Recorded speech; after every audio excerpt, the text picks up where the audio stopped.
John Carter adjusted the collar of his uniform as the screen in front of him flickered to life. Across from him, in a crowded control room at NASA's headquarters, a group of Earth's finest minds buzzed with anticipation. On screen, an image slowly came into focus, revealing a figure not of this world. An ambassador from the Intergalactic Academy, a place where species from across the universe gathered to share knowledge. "Greetings, esteemed humans of Earth." The ambassador's voice resonated, a smooth, flowing cadence that seemed almost musical. "I am Threx of the Zalari. It is with great honor that we extend this invitation to your kind, to send a representative to join the Intergalactic Academy as part of our esteemed exchange program." John glanced around the room. He noticed Dr. Helen Ramirez, the program's lead scientist, scribbling notes furiously. Beside her, Commander Michael Ford, a veteran astronaut, leaned forward, his interest piqued. "Why us, and why now?" Dr. Ramirez asked, her tone a mix of curiosity and skepticism. The control room fell silent, awaiting the alien's reply. Threx nodded, his blue-tinted skin shimmering slightly under the screen's glow. "Humanity has caught the eye of many in the cosmos. Your species' capacity for rapid adaptation and innovation is highly regarded. We wish to understand your kind better." John felt a rush of excitement. This was the kind of adventure he'd dreamed of since joining NASA, a chance to represent his planet and maybe even prove humanity's worth on a cosmic scale. "How will you choose your representative?"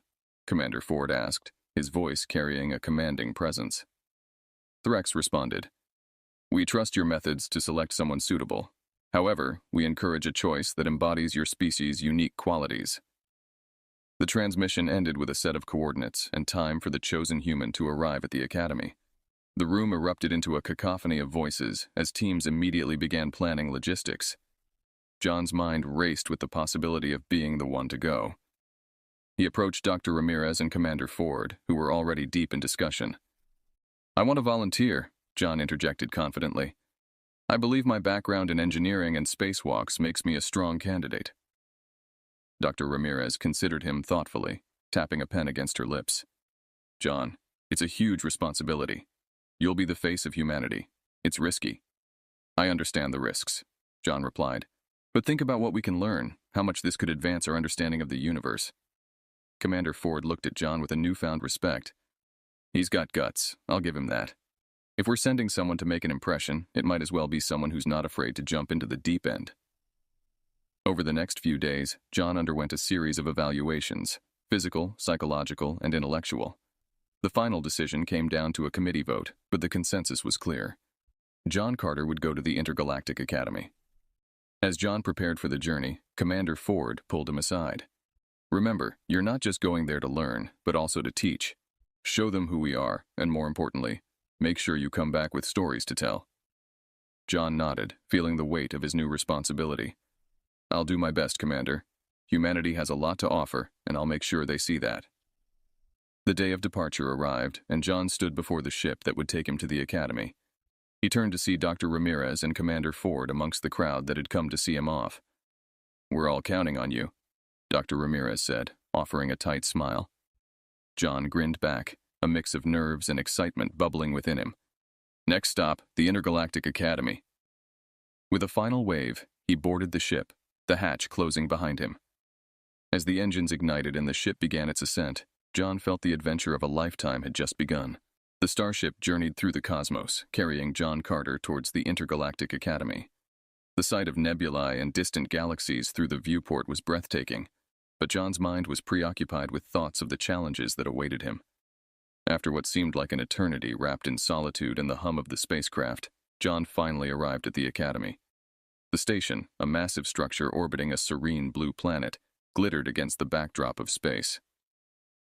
As John's ship docked, he could barely contain his excitement. He was greeted at the airlock by a welcoming committee, led by a tall, slender being with iridescent skin named Valis, designated as his guide and mentor during his stay. "Welcome, John Carter of Earth. I am Valis from the planet Norid. It is an honor to have you here," Valis said, his voice echoing softly in the corridor. "Thank you, Valis. It's an honor to be here," John replied, following his guide through the sleek corridors of the Academy. As they walked, John observed the throngs of students. They came in all shapes and sizes, from the small, furry creatures that scurried about to the large, imposing figures that seemed to glide rather than walk. Their colors varied as much as their shapes, a vivid tapestry of the universe's diversity. Vallis led John to a large hall where a group of students gathered. This was his first class, an introduction to galactic politics and history. John took a seat among the students, feeling their curious eyes on him. A lanky, green-skinned student named Terrell, sitting next to him, leaned over. "Is it true that humans only have one heart? How do you survive so fragile?" John chuckled. "Well, we manage just fine with one. But yes, it's true. And you are?" "Terrell, from the HFY system. I've read about humans, but I never thought I'd see one," Terrell replied, his tone a mix of incredulity and fascination. The professor, a wise-looking figure with 4 eyes, began the lecture. The discussion soon steered towards the risk-taking behavior of different species during historical galactic events. John listened intently, and then raised his hand to speak. "On Earth, taking risks is often how we advance. Some of our greatest achievements came from daring to do what seemed impossible." The room fell silent, students and faculty alike turning to stare at him. A murmur ran through the crowd. Vallis, who also attended the lecture, nodded encouragingly at John. Another student, a female with crystalline features, asked, "Could you give us an example? Something real humans have done?" "Sure," John began. "There was a time when humans first decided to send someone to our moon. Many thought it was impossible. The risks were high, but the potential gain in knowledge and achievement drove us to try. And we succeeded, paving the way for our ventures into space." The students whispered among themselves, visibly impressed but also shocked. The concept of risking lives for discovery seemed foreign to many of them. After the class, as John and Vallis walked back to the dormitories, Vallis spoke. "John, your perspectives are intriguing. Here, many species avoid risk to maintain stability. Your approach is refreshing." "I guess that's why I'm here, to share how humans think," John said, looking around at the passing faces of dozens of species. "You will find many eager listeners, John, and perhaps you will learn from them as well," Vallis replied, a smile crossing his features. That evening, as John retired to his room, a small but comfortable space with a view of the stars, he reflected on his first day. It was clear he was not just here to learn. He was here to challenge and perhaps change some long-held beliefs. His journey was not just about representing humanity, but about bridging gaps between vastly different beings. And that realization excited him more than anything. The early days at the Intergalactic Academy blurred into a montage of classes, conversations, and the ceaseless exchange of ideas. John found his groove, engaging with alien students and professors alike, his stories of human exploration and resilience capturing many imaginations. However, the real test of his adaptability, and that of his peers, loomed just ahead. One morning, as John navigated through the bustling corridors, a broadcast echoed throughout the Academy's public address system. "Attention, all students. Please report to the main assembly hall for an important announcement regarding the upcoming field training exercise." Curious, John followed the stream of students to the assembly hall.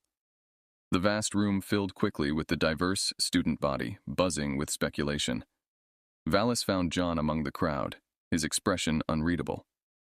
"This is your first field training, John. It's unlike anything else in the curriculum." "We're going to the Vraxar Expanse," Vallis informed him, referring to a notoriously unpredictable region of space known for its harsh conditions and the complex challenges it presented. The dean of the academy, a dignified figure with a cascade of tentacles, took the stage, commanding silence with a gesture. "This exercise will test your survival skills, decision-making, and ability to work as a team under real pressure. You will encounter various simulations designed to mimic extreme environmental and emergency scenarios. Success will require more than individual bravery. It demands cooperation and ingenuity." The assembly broke into murmurs. John leaned over to Vallis. "Sounds intense. Is it always this serious?" Vallis nodded. "It is. Last year there were injuries. The Expanse is no simulation. It's very real." The next day, equipped with survival gear and briefed thoroughly, John and a mixed group of alien students boarded the transport shuttle. Among them was Terrell, the Zifferin he'd met in class, and Lyra, a bold and outspoken student from a water-based planet. As the shuttle approached the Vraxar Expanse, the scenery shifted dramatically. The stars seemed to dim, and the space around them churned with cosmic storms and debris. The shuttle landed on a designated planetoid, its surface a jagged landscape of ice and rock. "Remember, everyone, stay close and follow the plan," the group leader, a seasoned upperclassman, instructed as they disembarked. The challenges started off manageable, but quickly escalated. A simulated meteor shower forced the team to navigate treacherous terrain. While most students proceeded cautiously, John noticed a shorter path that, while risky, could cut their travel time in half. "Follow me," John called out, dashing towards the shortcut. Terrell hesitated, watching as other students balked at John's boldness. "Are you sure, John? This is against protocol," Lyra called after him, her voice tinged with both concern and admiration. "Trust me," John shouted back, his figure already moving swiftly over the icy rocks. A few, including Terrell and Lyra, decided to follow, inspired by John's confidence. They moved quickly, slipping and sliding, barely dodging large, tumbling rocks. As they reached the other side, a larger rock dislodged above them. John, seeing the danger, pushed Terrell out of the way, taking the brunt of the impact on his shoulder. "John!" Lyra exclaimed, rushing to his side as the dust settled. "I'm okay," John grunted, pain searing through his shoulder but adrenaline keeping him alert. "We need to keep moving." His action and the successful, albeit painful, shortcut garnered mixed reactions. The rest of the group caught up, some praising his quick thinking, others criticizing his disregard for safety. As they set up camp later that evening under the dim light of the expanse's twin moons, John's daring act was the main topic of conversation. "You saved Terrell, but at what cost?" one of the students argued. "It's about making decisions in the moment. Sometimes you have to take a risk," John explained, nursing his shoulder. Lyra nodded in agreement, her earlier reservations giving way to respect. "He's right. Sometimes protocols aren't enough. John showed us that." As they settled down for the night, John lay back, staring at the stars through the transparent dome of their temporary shelter. Despite the pain, he felt a deep sense of fulfillment. Today, he hadn't just crossed a physical divide, but perhaps he'd begun to bridge the gap between human daring and alien caution. In the weeks following the Vraxar Expanse field trip, John's reputation among his peers underwent a transformation. His audacious move during the exercise became a case study in various classes, discussed and debated from different cultural perspectives. Some students admired his bravery, while others viewed his actions as reckless. Nevertheless, John was becoming a well-known figure within the academy. One afternoon, as John and Lyra worked together in the academy's extensive library on a project about interspecies diplomacy, John stumbled upon a curious set of encrypted files on the library's computer network. They seemed out of place amidst the usual academic databases. "Hey, Lyra, do you know anything about these?" John motioned her over, pointing at the screen. Lyra squinted at the codes and symbols, her brow furrowing. "No, these look encrypted. We should probably report this. It could be sensitive information." But John's curiosity was piqued. "Or maybe it's something the Academy doesn't want us to see. Let's see if we can decrypt it. You in?" Lyra hesitated, aware of the potential consequences. "John, this could get us into serious trouble." John flashed a mischievous grin. "A little trouble can be interesting. Come on, what's the worst that could happen?" After some ethical deliberation, Lyra agreed, and together they worked to bypass the encryption. To their astonishment, the files contained detailed plans and communications about an underground movement within the Academy, led by a dominant alien species known as the Thulians. These plans outlined how the Thulians were manipulating Academy resources to subjugate a less powerful species, the Zyborians, forcing them into unpaid labor on Thulian projects. "This is serious, John. We need to report this now," Lyra insisted, her expression grave. "But who do we trust? If the Thulians are involved, the administration might be too," John argued, his mind racing through scenarios. Deciding to investigate further, John and Lyra cautiously began to gather more information. They reached out to a few trusted Zyborian students under the guise of academic inquiries related to their project. The stories they heard were all too similar: families coerced into dangerous labor, threats against those who spoke out, and disappearances framed as accidents.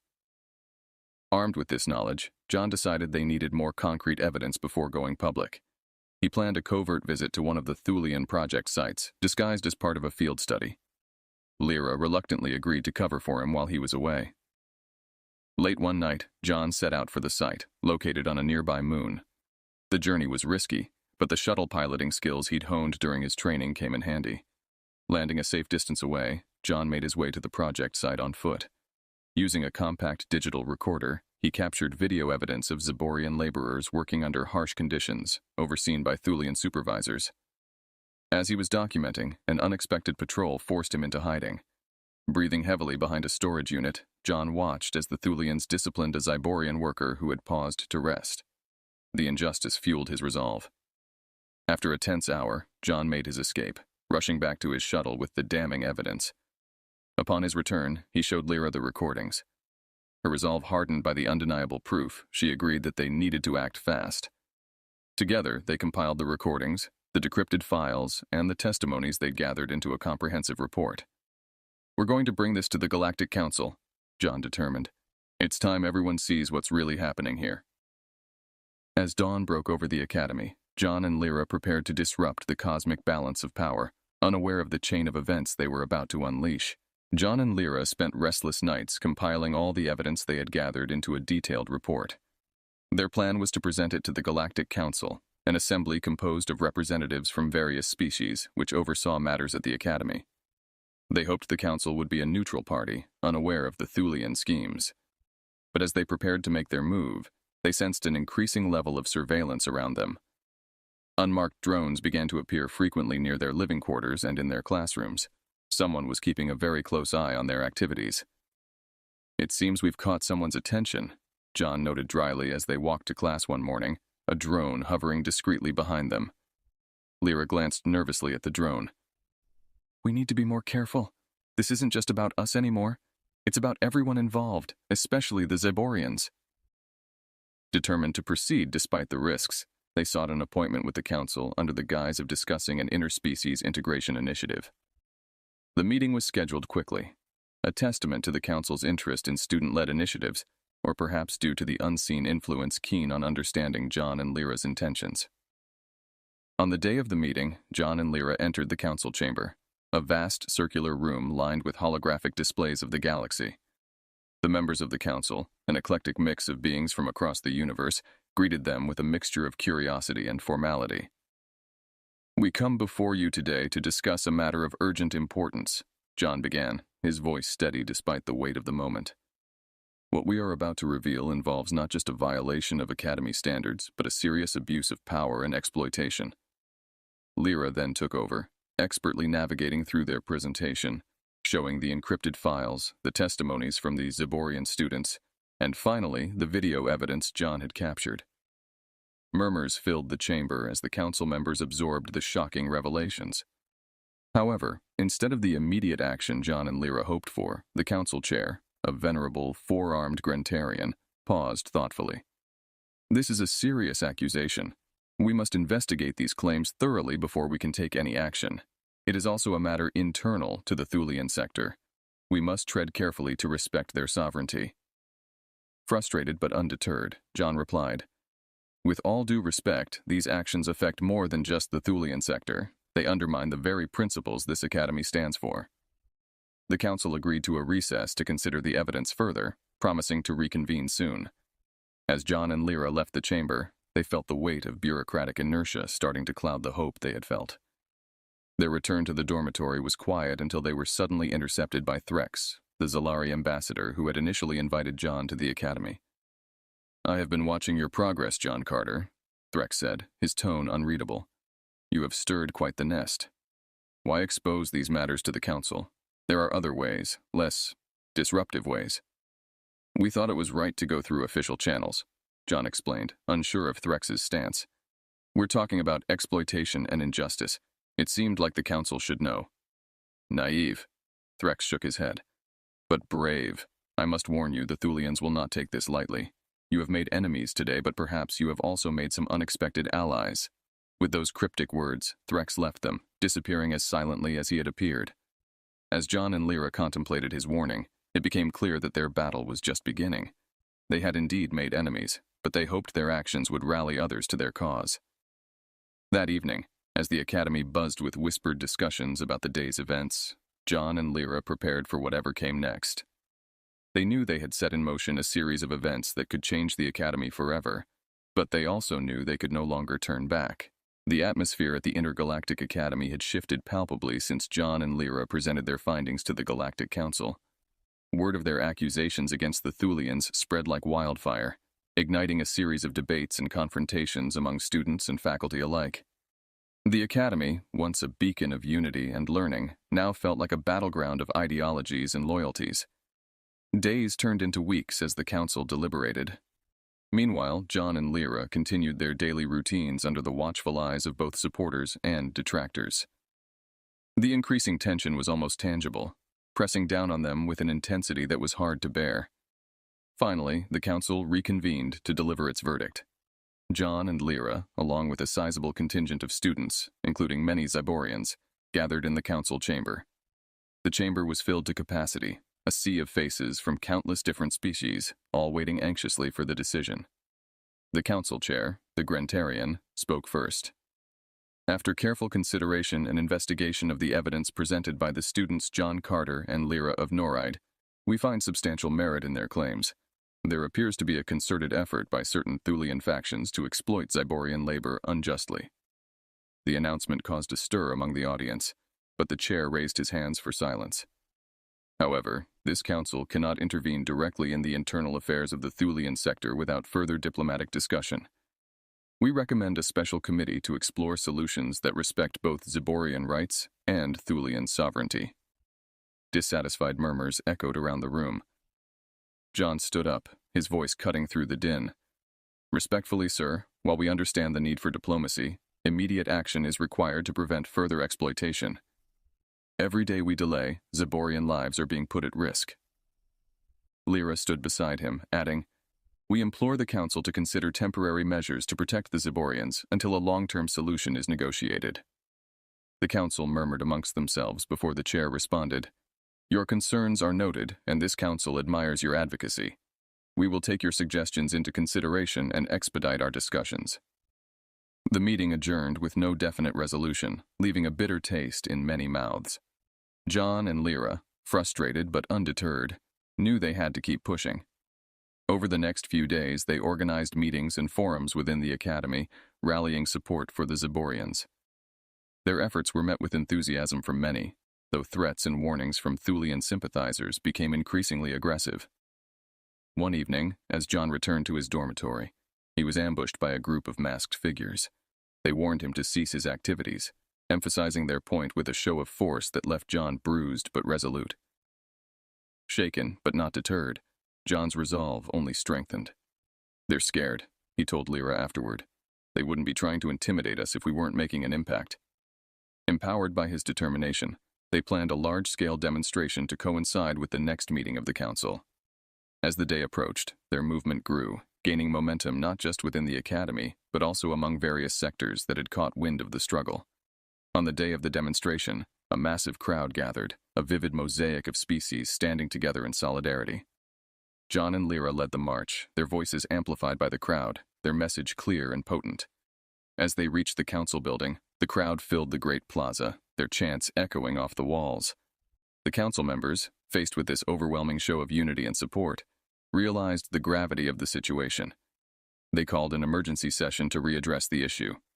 With the eyes of thousands upon them, the council finally voted to implement protective measures for the Zyborians while the committee continued its work. It was a partial victory, but a victory nonetheless. John and Lyra, standing before the crowd, felt a surge of accomplishment. Together, they had ignited a movement that transcended planetary and species boundaries, a testament to the power of unity and the relentless pursuit of justice. Following the council's decision to implement temporary protective measures for the Zyborians, the atmosphere at the academy was charged with a mixture of triumph and tension.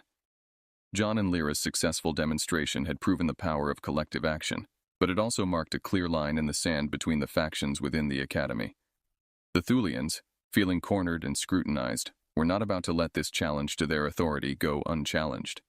Covertly, they began to rally their allies, preparing for a more direct confrontation. The stakes were higher than ever, and the academy, once a place of learning and diplomacy, braced for conflict. John, aware of the brewing storm, organized a series of strategy meetings with Lyra and their closest allies. They needed to be ready for whatever came next. Their network had grown, including many other species who believed in their cause, each bringing unique perspectives and resources to the table. "We need to be proactive," John declared during one of the meetings. We can't just wait for the Thulians to make their move. We've got to strengthen our defenses and keep pushing for more permanent solutions. Lyra, always the strategist, nodded in agreement. Let's also work on securing more support from external bodies. If we can show that this is not just a local issue but a galactic concern, we might sway more opinions in our favor. As tensions escalated, minor skirmishes broke out around the Academy. Thulian agitators clashed with protesters, leading to a crackdown by the Academy security forces. The administration, overwhelmed by the scale of the unrest, found itself unable to maintain order as lines were drawn. One evening, as John returned from a negotiation session, he was ambushed by a Thulian hit squad. Armed and dangerous, they were clear in their intentions to end his interference. What they hadn't anticipated was John's preparedness. Having learned from previous threats, he had taken to wearing a discreet armored vest and carrying a stun device. The ambush turned into a scuffle, and although outnumbered, John managed to escape, leaving his attackers reeling. This incident marked a turning point, galvanizing his supporters into forming a more organized resistance. They weren't just fighting for the Zyborians anymore. They were fighting for the soul of the Academy. The conflict came to a head when the Thulians seized control of a critical Academy communication hub, intending to cut off the Resistance's ability to coordinate. Recognizing the severity of this move, John led a daring operation to reclaim the hub. The battle was fierce, with both sides suffering casualties. Using a combination of human ingenuity and the diverse capabilities of his allies, John's team managed to retake the hub, securing a vital victory. In the aftermath, the Academy's administration was forced to call for peace negotiations. The ongoing violence was doing irreparable harm to the institution's reputation and its ability to function. The negotiations were tense, with John and Lyra representing the resistance. Facing them across the table were senior Thulian representatives and mediators from neutral species. After hours of heated debate, a treaty was drafted, offering comprehensive protections for the Zyborians and establishing a new oversight committee to ensure such abuses would never happen again under the Academy's watch. As the treaty was signed, John felt a mix of relief and sorrow. The war had taken its toll, and while they had achieved their goals, it had changed the Academy forever. The victory was bittersweet, but it was a testament to what could be achieved when different beings united for a common cause. In the quiet aftermath, as the Academy began the process of healing and rebuilding, John and Lyra looked out over the campus. The battle scars were visible, but so was the new spirit of cooperation and understanding that had begun to take root. "This is just the beginning," John said, his voice low but hopeful. "We've shown what's possible. Now we have to ensure it lasts." Lyra nodded, her eyes reflecting the stars above. "We will," she promised. "Together." In the wake of the peace treaty, the Intergalactic Academy slowly began to recover from the upheaval. The newly established Oversight Committee took shape, with John and Lyra actively involved in its formation and proceedings. The committee was not just a regulatory body, but a symbol of the new era of transparency and justice the Academy was striving to uphold. The treaty's effects were profound. The Zyborians, liberated from their forced labor, started to receive compensation and public apologies from Thulian leaders. This restoration of dignity was a significant victory, and the Academy's halls buzzed with discussions about the new precedent that had been set. Across the cosmos, news of the Academy's conflict and its resolution spread, inspiring other oppressed groups to seek similar justice. John, whose term at the Academy was nearing its end, prepared for his return to Earth.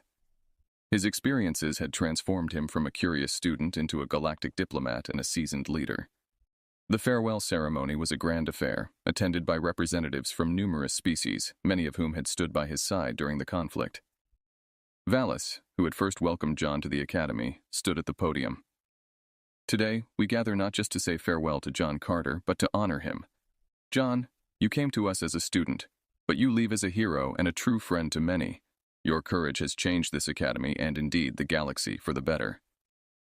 John stepped forward, receiving accolades and tokens of appreciation from various species, each gift symbolizing unity and respect. As he looked around the room, filled with faces both alien and familiar, he felt a profound sense of accomplishment and camaraderie. Lyra, standing beside him, handed him a small, intricate device. "This is a communicator, tuned to frequencies we use here. Wherever you are in the galaxy, you'll be able to reach us." John clasped the device, feeling the weight of the connections he had forged. "Thank you, Lyra. I'm taking a piece of the Academy with me, but leaving a big part of my heart here. The celebration continued into the night, with stories shared, laughter echoing through the halls, and plans for future collaborations discussed. When the time came for John to board the shuttle back to Earth, a crowd accompanied him to the launch pad, their faces a mosaic of the diverse Academy community. As the shuttle ascended, John watched the Academy shrink away, a jewel against the backdrop of stars. His thoughts turned towards home, towards Earth, where he was eager to share his experiences.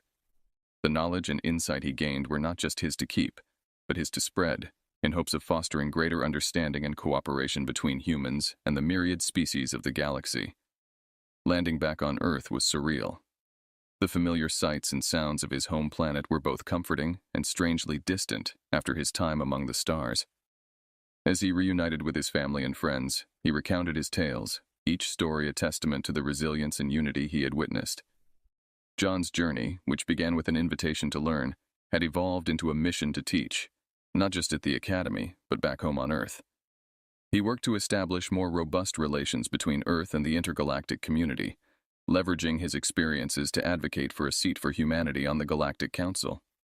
As he settled into his new role, John often looked up at the stars, reminded of the adventures and friendships that had shaped him. The communicator Lyra had given him was always close by, a reminder that while he was grounded on Earth, his reach was galactic. He was ready for whatever new challenges awaited, confident in the unity and shared purpose that bound him to friends and allies across the stars.